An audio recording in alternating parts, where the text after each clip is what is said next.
Deus quer falar com você nessa manhã. E aqui eu não estou fazendo uma frase de efeito, não.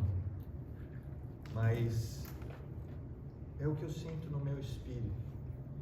Quando eu preparei essa mensagem, Deus começou a falar para mim. E agora Ele quer falar com vocês nessa manhã. Por quê? Porque existem situações na nossa vida que às vezes a gente não entende o porquê que está acontecendo aquilo, o porquê que nós estamos passando por aquilo, o porquê que está acontecendo algumas coisas à nossa volta. A gente muitas vezes não consegue compreender e não consegue encontrar uma resposta para aquilo.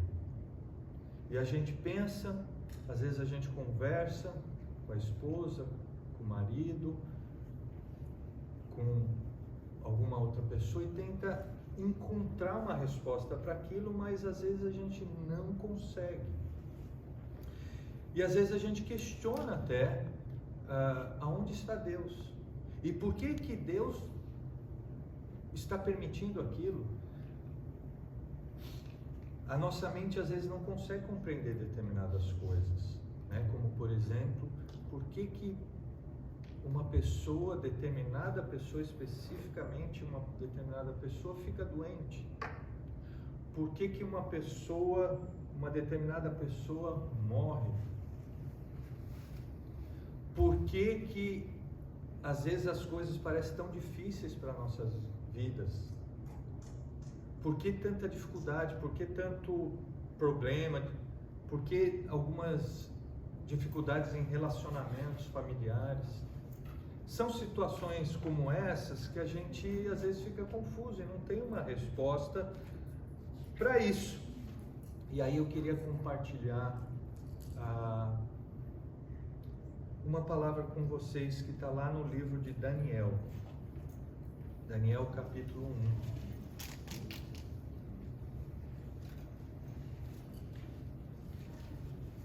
O livro de Daniel, no capítulo 1, versículo 1 diz assim: no terceiro ano do reinado de Jeoiaquim, rei de Judá, veio Nabucodonosor, rei da Babilônia, a Jerusalém e a sitiou.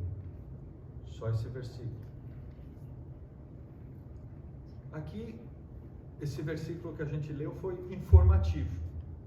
Para a gente entender melhor o que a gente leu, o rei de Judá, o reinado de Judá, era para o povo de Deus. O povo de Deus estava ali naquele reino.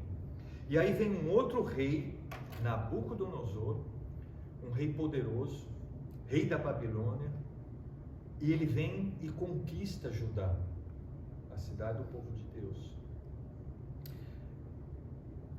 Quando a gente ouve uma história dessa, e se a gente for analisar, fazer uma análise sobre o que está acontecendo aqui, talvez a gente ache normal isso. Ué, é um reino poderoso, conquistando outro, expandindo, ganhando território, se tornando mais poderoso. Se a gente olhar para os dias de hoje, a gente pode fazer uma análise, né? Quando a gente fala de Estados Unidos, quando a gente fala de China, quando a gente fala da Rússia, e a gente às vezes acha normal, né, alguns comentários, algumas intrigas, algumas rivalidades entre essas nações, entre esses povos, e a gente acha normal, acha simplesmente algo político e tudo bem. E aqui parece até uma situação injusta, porque uma nação vai lá e toma uma nação que era instituída por Deus, para cuidar do povo de Deus. Parece injusto. Como pode coisas acontecerem assim? Como pode eu, como filho de Deus, acontecerem coisas ruins na minha vida? Parece injusto. Mas aí quando a gente vai para o versículo 2, a gente encontra uma informação importante e reveladora, que é o quê?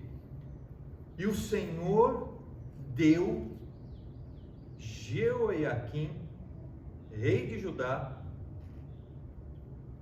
em suas mãos, como parte dos vasos da casa de Deus, que ele levou para a terra de Sinar, para a casa do seu Deus. E ele trouxe os vasos para a casa do tesouro do seu Deus. Olha que coisa maluca. Quando Nabucodonosor conquistou Judá, também a gente analisando de uma forma natural, talvez ele tenha pensado assim: eu sou o cara, eu posso todas as coisas, eu conquistei, a gente está crescendo, nosso reino está expandido, Babilônia está ficando cada vez mais poderosa. Ele poderia pensar assim. As outras nações ao redor da Babilônia, ouvindo essas histórias, ouvindo mais uma conquista, poderiam pensar assim: nossa, preciso migrar para Babilônia, porque lá as coisas estão acontecendo, lá tem oportunidade, eles estão avançando. Só que, se a gente dá um olhar espiritual, a gente vê aqui no versículo 2 uma informação importante. Não foi Nabucodonosor que conquistou Judá, mas foi Deus que entregou a cidade que era do reino dele, do povo dele, para Nabucodonosor. Vê se não parece louco isso. Aí eu chego com uma conclusão mediante isso, que eu quero que você guarde no seu coração. Deus tem o controle de todas as coisas. Por mais que a gente não consiga entender o que está acontecendo na nossa vida, Deus tem o controle. Se você for ver o que está acontecendo no Brasil, há uma crítica muito grande em cima do Bolsonaro. Não sei até onde ele tem responsabilidade com essa questão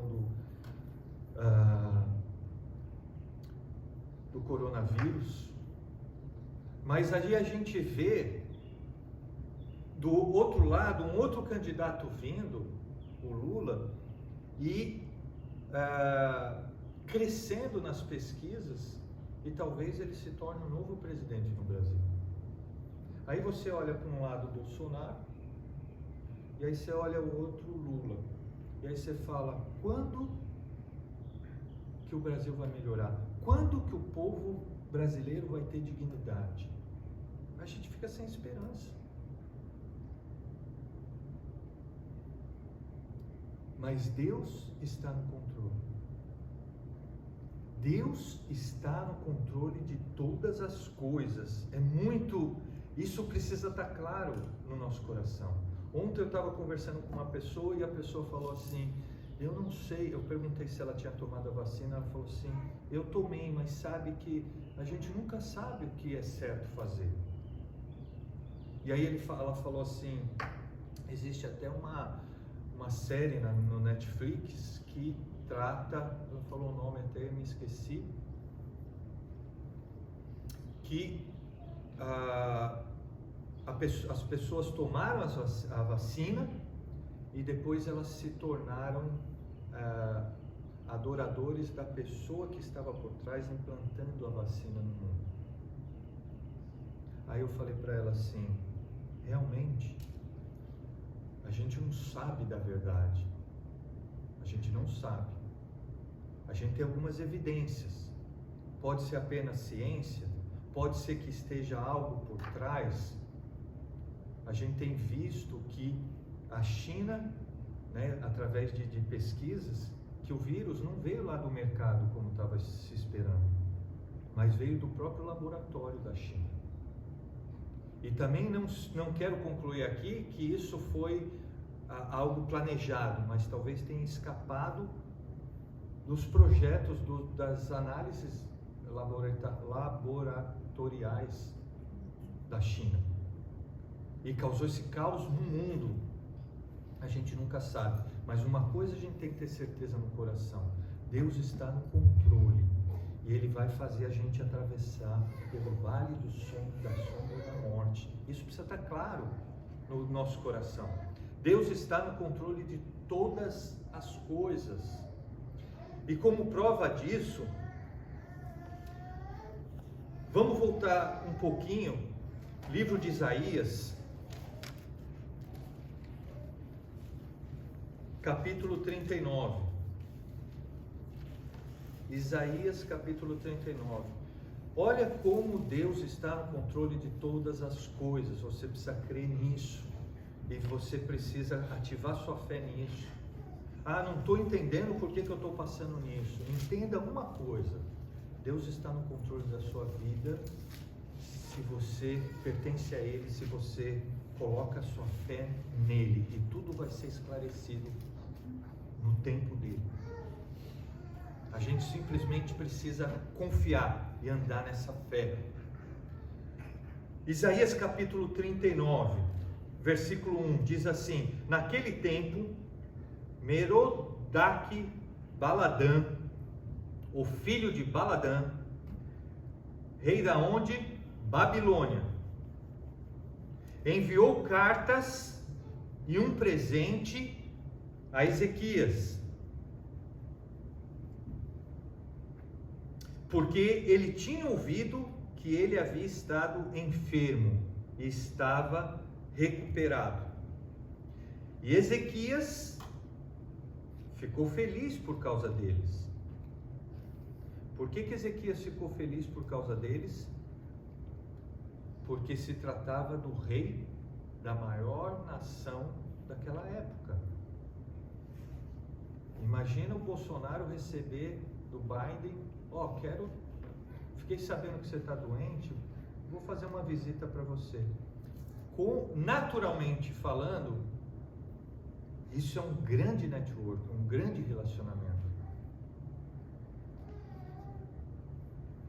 E aí Ezequias mostrou-lhes a casa de suas coisas preciosas, a prata, o ouro, as especiarias, um unguento precioso, e toda a casa de suas armas, e tudo o que havia em seus tesouros. Não houve nada em sua casa, nem em todos os seus domínios, que Ezequias não houvesse mostrado a eles. Então veio Isaías, o profeta de Deus. Quando chega um profeta de Deus, quando chega um homem de Deus diante de você, para falar algo, presta atenção, porque é da parte de Deus. Nós estamos aqui hoje falando da parte de Deus. Presta atenção o que Deus quer falar com você nessa manhã, o que Ele já está falando. O profeta Isaías veio a Ezequias e disse-lhe: o que disseram estes homens? E de que lugar vieram eles a ti? E Ezequias disse: eles vêm de um país distante até mim, precisamente de Babilônia. Então disse ele: o que eles têm visto em tua casa? O profeta está indo num ponto, está indo direto ao ponto. E Ezequias respondeu: tudo que está em minha casa tem eles visto. Não há nada dentre meus tesouros que eu não tenha mostrado a eles. Então disse Isaías a Ezequias: ouve a palavra do Senhor dos Exércitos. Eis que os dias vêm, tais que tudo o que está dentro da tua casa e o que teus pais têm armazenado em depósito até o presente dia será carregado para a Babilônia. Nada será deixado, diz o Senhor. E de teus filhos, que de ti descenderem, os quais tu gerarás, eles os tomarão, e eles serão eunucos dentro do palácio do rei da Babilônia. Vamos dar uma pausa aqui. O que o profeta está falando aqui para ele? Em outras palavras, você mostrou tudo as suas coisas, você expôs sua vida, Sabe por que você ficou tão alegrinho aí? Ficou feliz porque eles vieram te visitar? Porque a sua confiança, Ezequias, não está no Senhor, que tem o controle de todas as coisas. Sua confiança não está nele, mas está numa nação poderosa. Sua confiança está no que eles podem te ajudar a crescer, a te proteger, não o Senhor. Percebe a diferença? Aonde está a sua confiança? Em quem você tem confiado? Em homens, em cavalos ou no Senhor? Isso faz uma grande diferença. Isso desagradou a Deus, porque Ele estava ali reinando em nome de Deus, mas a confiança não estava em Deus. É muito importante a gente ter a nossa confiança no Senhor, independente se nós estamos entendendo o que está acontecendo ou não em nossas vidas. A nossa confiança tem que estar no Senhor. E saber que Ele está cuidando, Ele tem o controle de todas as coisas. E à medida que a gente vai ativando essa fé, vai buscando, vai sendo fiel, vai permanecendo, Ele vai nos revelando e as coisas vão ficando claras, ao ponto de você ver o favor do Senhor na sua vida e você ter a convicção clara. E outro detalhe aqui dessa história, você viu que Ezequias recebeu um text message do rei da Babilônia, mandou um zap lá para ele, para Ezequias, e falou: fiquei sabendo que você estava ruim, quero te visitar. Cuidado com quem se aproxima de você. Muitas pessoas se aproximam de nós com uma capa, com uma máscara, e geralmente elas são sedutoras, e a gente se envolve, a gente cai, e não imagina a desgraça que tem pela frente, porque a pessoa parece tão legal. Agora, quando você tem o Espírito Santo de Deus, você discerne, e você fala: tem alguma coisa errada ali. O Espírito não bate, e você não se deixa ser seduzido. Por isso a importância de você estar conectado com Deus, e você ter o Espírito Santo de Deus agindo, movendo na sua vida, para nos libertar disso. Ezequias não, Ezequias era nem sei a expressão correta para, talvez um tolo. Ele recebeu um telefonema de alguém importante e já se entregou. E para vocês verem a tolice dele, no final dessa história, no versículo 8, sabe qual que é a resposta dele?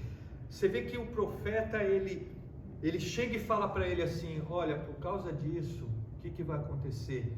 Esse rei da Babilônia, no futuro, vai tomar tudo que você tem, inclusive seus filhos e a geração que você está formando no seu reino. Eles vão levar tudo. E sabe qual que foi a resposta com todo respeito, do xarope? Versículo 8.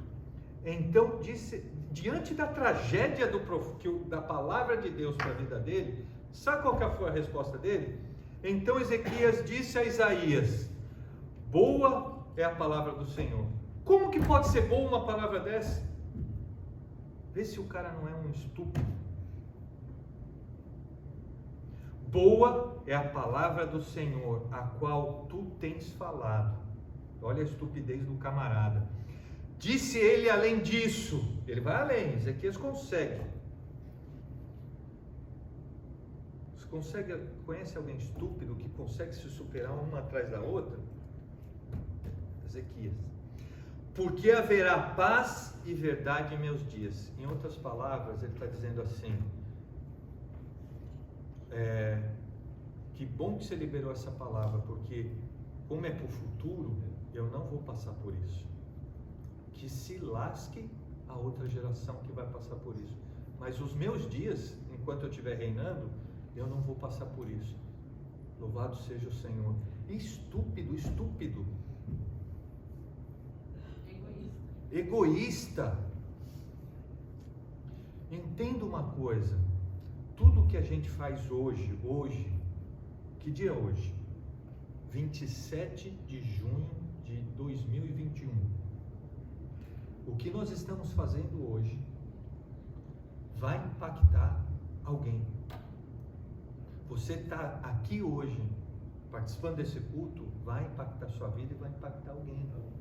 As crianças lá na salinha estão sendo impactadas. A gente ter envolvido os adolescentes no evento ontem, isso está impactando a vida deles no futuro. Tudo que nós fazemos vai gerar um impacto. Ezequias tomou uma decisão, ele aceitou o zap do rei da Babilônia, impactou uma geração. Toma cuidado com as suas escolhas, com as suas decisões. Não seja egoísta, mas pense no impacto que isso vai gerar. Não só na sua família, mas na sociedade. A sociedade está péssima. Péssima. E você faz parte dessa sociedade, você precisa influenciar, trazer o reino de Deus. Por isso que quando nós conversamos sobre o fim dos tempos, uma coisa que eu sempre bati, eu falei, a gente tem que olhar os fins dos tempos, não como uma coisa distante, desinteressante, porque a gente está longe, não sei se nós vamos passar ou não, mas a gente tem que viver o fim dos tempos hoje, porque o que nós fazemos hoje vai impactar no futuro. A gente já tem que trazer o reino de Deus hoje, começar a viver hoje. E aí a gente volta lá para Daniel capítulo 1 e a gente vê essa profecia acontecendo. Percebe como Deus tem o controle de todas as coisas? A gente começou a história de uma conquista do rei da Babilônia. E, olhando naturalmente, parecia que ele estava fazendo. Mas era Deus que estava entregando o reino de Judá nas mãos dele.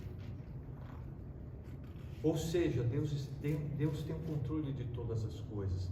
E aí a gente volta um pouco no passado e a gente vê que o que está acontecendo hoje no livro de Daniel já foi profetizado ali em Isaías. Ou seja, Deus ele tem o controle de todas as coisas.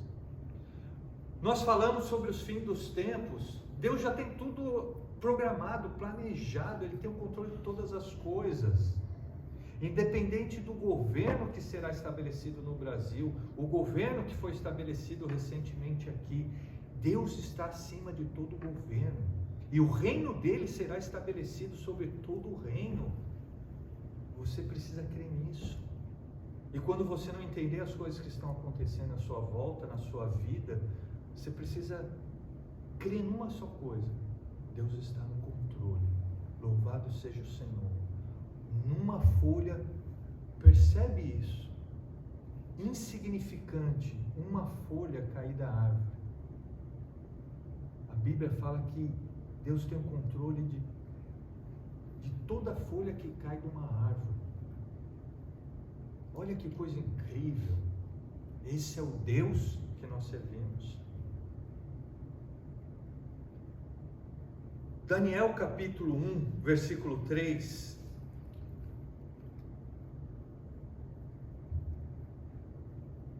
Versículo 2 novamente, para você ver como se cumpre a profecia.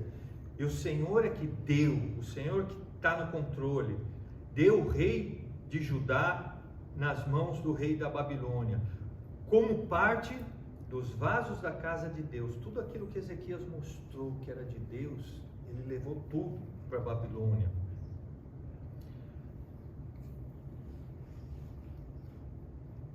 Para a casa do Deus de Nabucodonosor, os deuses babilônicos. E ele trouxe os vasos para a casa do tesouro dos deuses da Babilônia. E o rei disse a Aspenaz, mestre dos seus eunucos, que trouxesse alguns dos filhos de Israel e da semente do rei e dos príncipes. Lembra que o profeta Isaías profetizou? Olha, os seus filhos, a sua geração vão ser levados cativos. Jovens em quem não se encontrasse defeito, porém bem favorecidos, habilidosos em toda a sabedoria, instruídos no conhecimento e conhecedores da ciência, e tais que tivesse habilidade para estar no palácio do rei, e aqueles a quem poderiam ensinar as letras e a língua dos caldeus. E o rei determinou para eles uma provisão diária de alimento do rei e do vinho que ele bebia. Assim seriam alimentados por 3 anos, para que ao fim desses pudessem estar diante do rei. Note uma coisa importante aqui. A palavra de Deus fala que o rei determinou para eles uma provisão diária. É assim que o mundo age. Eles estão determinando o alimento que a sociedade, a humanidade deve comer. Para qual propósito? Para um dia essa humanidade o servir. O sistema satânico já está sendo operado no mundo. O rei determinou o que eles deveriam comer e o que eles deveriam beber. Com qual propósito? Para que eles os servissem da maneira que ele queria. Ele é que queria ter o controle, o domínio. Mas Deus está acima de todas as coisas. Deus é que tem o controle. Ora, aí fica interessante essa história. Entre esses homens que foram cativos, estavam Daniel, Ananias, Misael e Azarias, a quem o príncipe dos eunucos deu nomes. Entenda uma coisa: por que o príncipe dos eunucos, rei da Babilônia, simbolizando aqui o mundo, deu outros nomes? Porque o nome desses homens que vieram do povo de Deus, eles tinham nomes que glorificavam a Deus. E agora, esse príncipe, ele troca o nome deles para glorificarem os deuses da Babilônia. Ou seja, eles aniquilam, tentam matar a identidade que Deus tinha construído na vida deles. É isso que o mundo está fazendo. Quando tenta colocar alguns valores, alguns ensinamentos sobre a humanidade, ele está matando a identidade, falando: ó, eu estou preparando vocês para vocês me servirem. É o anticristo já preparando todas as coisas, o sistema do anticristo para vir ao mundo. Ele mata a identidade. A pessoa já não sabe se é homem, se é mulher, o que ela é. Ela pode ser o que ela quer em nome do amor. Ela vai matando a identidade. Daniel, o nome Daniel significava Deus é meu juiz. Ele troca para Beltesazar, que significa Bel, que é um deus babilônico. Bel o protege. Olha que coisa séria e maligna. E às vezes a gente olha e fala: mas só trocou um nome porque era a política do governo. A gente tem que estar atento com o que está acontecendo no mundo. E que Deus está no controle, por mais que ele pareça de ponta cabeça. Às vezes eu fico indignado com algumas coisas, com alguns noticiários. Mas eu sei que Deus está no controle, Deus está acima de todas essas coisas. E esse Deus que nós servimos, Ele é por nós. E a palavra de Deus diz: quem vai ser contra nós? Seguindo o texto, ele troca os nomes. de Daniel para Beltesazar, de Ananias para Sadraque, de Misael para Mesaque, de Azarias para Abednego. Porém, Daniel propôs em seu coração que não se contaminaria. Olha a posição de um homem que serve ao Senhor. Ele não ia se contaminar. O rei que estabeleceu o que ele ia comer, ou seja, estabeleceu não só comida, mas padrões, valores. E Daniel, fiel a Deus, ele falou assim: eu não vou me contaminar com a porção do alimento do rei, nem com o vinho que ele bebia. Então ele pediu ao príncipe dos eunucos que ele não se contaminasse. Ora, Deus havia trazido Daniel ao favor e terno amor com o príncipe dos eunucos. Entenda uma coisa na sua vida: por mais que você não entenda o que está acontecendo, o que você está passando, se você não se deixar contaminar pelas coisas desse mundo, permanecer fiel, crer que o Senhor está no controle e a sua confiança está nele, o que ele faz? O favor dele vem sobre você. Imagina a situação de Daniel. Ele foi levado cativo, ele era escravo, ele não podia decidir nada, mas ele tomou uma decisão diante de Deus: eu não vou abandonar meu Deus por nada. E por causa disso, o favor de Deus veio sobre ele, porque ele chegou para o príncipe dos eunucos e falou assim: olha, eu não posso, não vou me contaminar com isso, e falou isso com ele. E a palavra de Deus fala aqui no versículo 10: o príncipe dos eunucos disse a Daniel: eu temo o meu Senhor. Ou seja, ele estava ali a serviço do rei. Se ele fizesse alguma besteira, a cabeça dele rolava. Não é que ele ia ser despedido, literalmente a cabeça dele ia rolar. Então olha o temor dele. Saúde, Júlia, Deus abençoe. Ainda bem que você está vacinada, tomou as duas.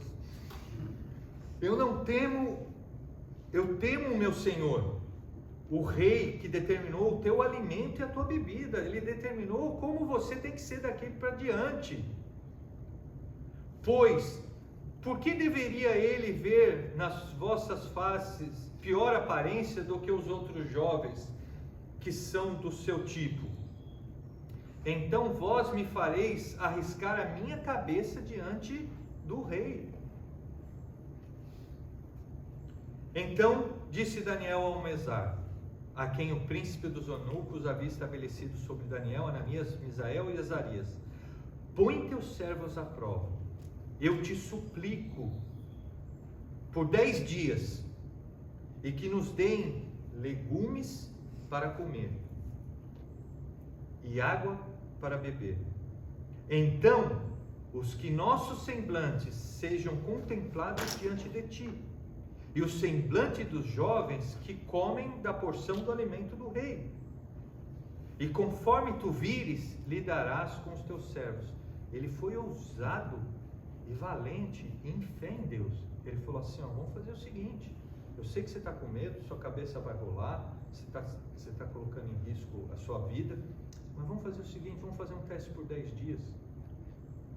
Nós vamos se alimentar de outra forma, nós vamos continuar com os nossos padrões, nossos valores, o Deus que nós servimos, e no final de 10 dias você compara a gente com os outros. Se tiver alguma diferença, você pode nos lascar, pode nos punir por isso. Versículo 14: então ele lhe consentiu nesse assunto e os provou por 10 dias. Uma situação delicada, correndo risco de vida, e o cara cedeu. Sabe por quê? Não foi ele, mas o favor de Deus veio sobre esses 4 jovens fiéis ao Senhor, que confiava no Senhor, que sabia que Ele estava no controle de todas as coisas. Assim é na sua vida. Nós precisamos experimentar o favor de Deus na nossa vida e não tentarmos pela nossa própria força conquistar.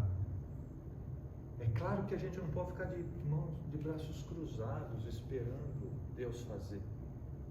Nós precisamos fazer a nossa parte, mas fazer a nossa parte confiando que o Senhor está à frente, que o Senhor está abrindo a porta, é Ele que vai fazer, que não é a nossa própria capacitação. Deus está no controle de todas as coisas. E aí a gente começa a experimentar o sobrenatural de Deus. A gente começa a experimentar o favor de Deus, como Ele se revelou aqui na vida de Daniel, nessa situação difícil. E aí eu quero concluir com o versículo 15.